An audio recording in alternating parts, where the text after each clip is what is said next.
Hello everyone, इस video में हम 31 दिसंबर 2022 के हरियाणा करंट अफेयर्स पढ़ेंगे। तो देखिए, HAU यानी हरियाणा एग्रीकल्चर यूनिवर्सिटी में डॉक्टर मंगलसेन कृषि विज्ञान संग्रहालय को अत्याधुनिक बनवाया गया है। ठीक है, यहाँ आकर किसान डिजिटल मानचित्र के माध्यम से एक क्लिक पर प्रदेश के सभी जिलों में किस मिट्टी पर कौन सी फसल की बुआई करें, इसकी जानकारी हासिल कर सकेंगे। ठीक है, नेक्स्ट वन है डिजिटल मानचित्र में इसका पूरा ब्यौरा दिया गया है। यहाँ मिट्टी के सैंपल भी जानकारी के लिए रखे गए हैं। ठीक है, यानी कि जो डॉक्टर मंगलसेन कृषि विज्ञान संग्रहालय है, यहाँ पर मिट्टी के सैंपल भी जानकारी के लिए रखे गए हैं। हरियाणा एग्रीकल्चर यूनिवर्सिटी के कुलपति हैं प्रोफेसर BR कंबोज।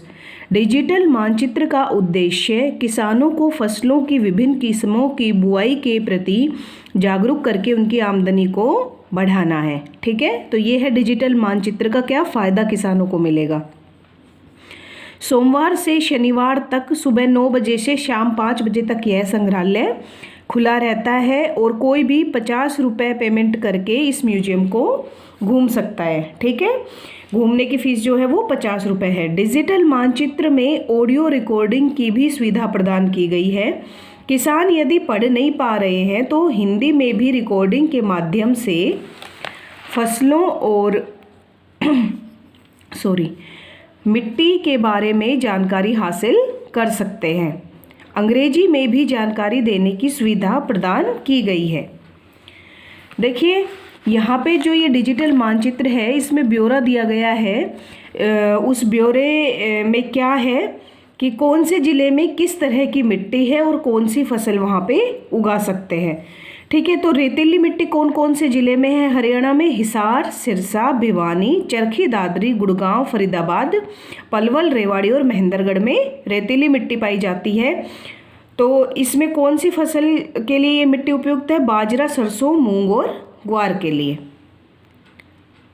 इसी तरीके से दोमट मिट्टी कहाँ पाई जाती है? ये कुरुक्षेत्र, कैथल, करनाल, हिसार, फतेहाबाद, पानीपत, सोनीपत और यमुनानगर में पाई जाती है।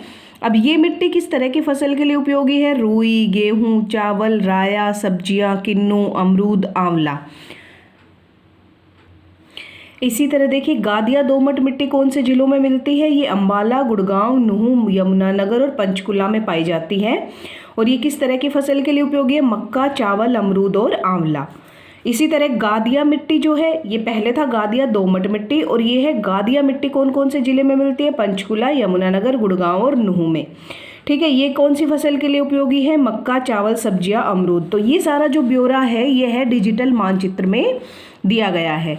अब इसी तरह देखिए, चिकनी मिट्टी कौन से जिलों में पाई जाती है? कुरुक्षेत्र, कैथल और करनाल में। ठीक है, यह किस तरह की फसल के लिए उपयोगी है? धान, गन्ना, गेहूं, चावल, सब्जियां, आम, अमरूद, आंवला।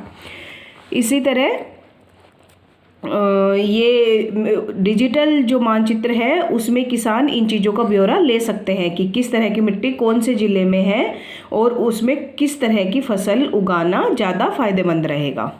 अब नेक्स्ट करंट अफेयर है। देखिए, चंडीगढ़ स्थित पंजाब यूनिवर्सिटी ने पहली बार ऐसे स्टूडेंट्स की कैटेगरी को भी स्कॉलरशिप में शामिल किया है जिनके माता पिता दोनों की कोविड-19 से मौत हुई है।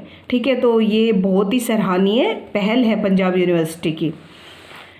नेक्स्ट वन है मुख्य सचिव संजीव कौशल ने, ठीक है, राज्य में कौन सी परियोजना लागू करने के लिए कृषि एवं किसान कल्याण तथा राजस्व विभाग के अधिकारियों को किसानों के परिवार पहचान पत्र यानी PPP को भू अभिलेखों से, भूखंडों से, भूमि से जल्द जोड़ने के निर्देश दिए हैं। ठीक है, कौन सी परियोजना को लागू करने के लिए? एग्रीस्टैक परियोजना को लागू करने के लिए। ठीक है, साथ ही साथ अधिकारियों को गिरदावरी एप्लीकेशन अपग्रेड करने के भी निर्देश दिए गए हैं। नेक्स्ट करंट अफेयर है। हरियाणा सरकार ने सेवा का अधिकार अधिनियम 2014 के तहत रोजगार विभाग द्वारा नागरिकों को प्रदान की जाने वाली कितनी सेवाओं के लिए समय सीमा निर्धारित की है? तो 10 सेवाओं के लिए समय सीमा निर्धारित की है। पानीपत के गांव बाबरपुर का नाम बदलकर क्या किया गया है? तो बाबरपुर गांव है जो पानीपत में स्थित है, उसका नाम बदलकर श्री गुरु नानकपुर कर दिया गया है। हरियाणा विदेश सहयोग विभाग के प्रधान सचिव का कार्यभार हाल ही में किसे सौंपा गया है? ठीक है, तो हरियाणा विदेश सहयोग विभाग के प्रधान सचिव का कार्यभार हाल ही में अनुराग अग्रवाल को सौंपा गया है। भारत का कौन सा राज्य नेचुरल फार्मिंग पर साइंटिफिक रिसर्च पेपर तैयार करेगा? ठीक है, तो हरियाणा राज्य नेचुरल फार्मिंग पर साइंटिफिक रिसर्च पेपर तैयार करेगा। तो ये थे 31 दिसंबर 2022 के करंट अफेयर्स। तो अगर आपको जानकारी अच्छी लगी हो तो वीडियो को लाइक करें, शेयर करें और चैनल को सब्सक्राइब करें। धन्यवाद।